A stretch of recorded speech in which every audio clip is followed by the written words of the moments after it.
Hi, I'm Megan, and I'm going to show you just a quick way to get improvising today on the black keys. For you or for your students, left hand, I'm going to give you some patterns. We're going to start down here, G flat and D flat. You've got the bottom of the 3 and the bottom of the 2, and that will be your first chord. You're going to now move your hand, and you're going to put this note that's on the bottom on the top with a B at the bottom here. So first chord, second chord, and then for your third chord, you're just going to move up one whole step, bottom of the 2 and the middle of the 3 blacks. In your right hand, you can play any of the black notes. They'll all sound good. You have a choice in left hand. You can just hold these chords if that's easier, or if that's your comfort level. You can go back and forth from the bottom to top, or any patterns that you might want. So here's just a quick demonstration. I'm going to do the 3 chords in order, just so you can hear how that sounds.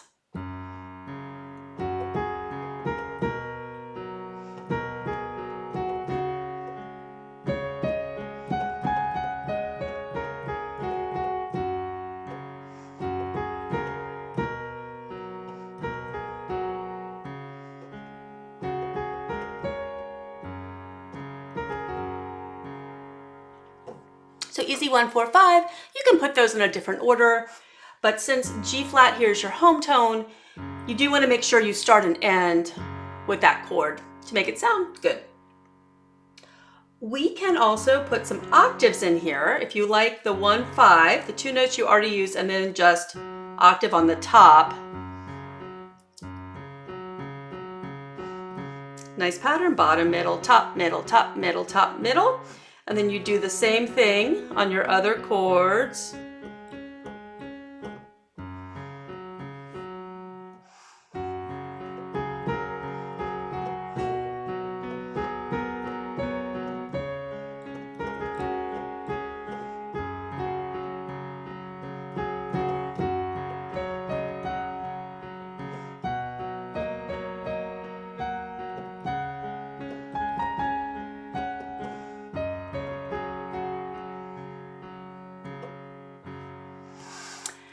And next, we can add one more chord. If you want to put a 6 chord in here, I think that's always a really nice pattern. You have your 1 here.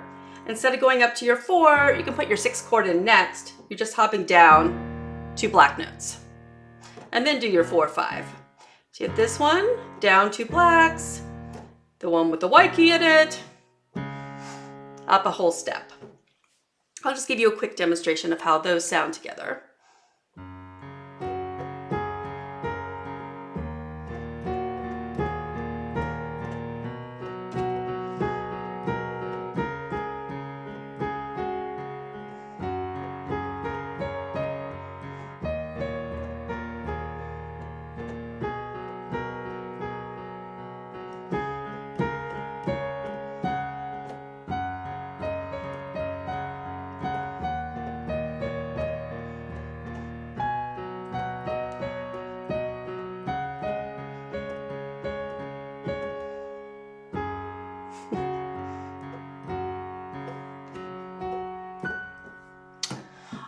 Yeah, and the same thing here. You can add in the octave for a nicer pattern in the bass. If you're doing this with your student, you can do the left hand, let them mess around in the right. One thing I would suggest when you're working with a beginner is to make sure that your sentences in your right hand don't get too long. So kids, when they first start playing, tend to make things that go on and on and on, like a run-on sentence, instead of a shorter phrase. Shorter phrases, much more appealing to our ears. A beginner might sound something like this.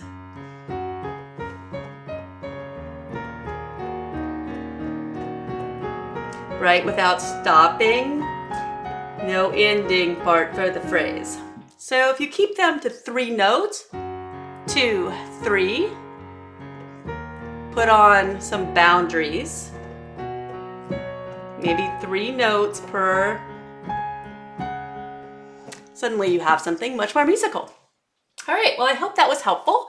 Let me know if you have any questions, and thanks so much for listening.